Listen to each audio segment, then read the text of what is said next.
Marketing విషయానికి వచ్చామంటే ever green market ఉంది. ప్రతిరోజు మనం ఎన్ని వందల టన్నులన్నా ఇవ్వచ్చు.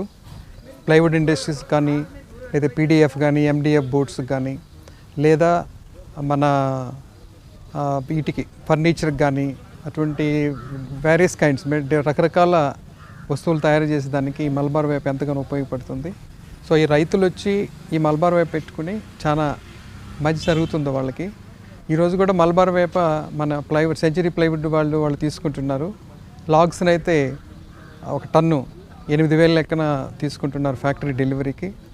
సో ఇలాంటి సోర్సెస్ ఉన్నాయి కాబట్టి రైతు సోదరులందరికీ నా రిక్వెస్ట్, దీన్ని బాగా డెవలప్ చేసుకుంటే చాలా మంచిది. వేరే పంటలతో కంపేర్ చేసుకుంటే మలబార్ వేప కష్టం అనేది ఉంటుంది, కానీ అంత కష్టపడిన అవసరం లేదు.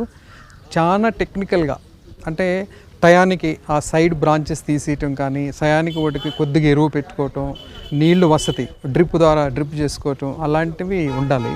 కానీ పండ్ల తోటలు అంటే మనం ప్రతిరోజు దాన్ని చేయాలి. ఈ చెట్లకైతే రోజు జస్ట్ ఒకసారి చూసుకుంటే చాలు. మనమేమి ఎక్కువ టైం దీని మీద స్పెండ్ చేయని అవసరం లేదు. ఇందులో కూడా కొన్ని అంతర పంటలు వేసుకోవచ్చు.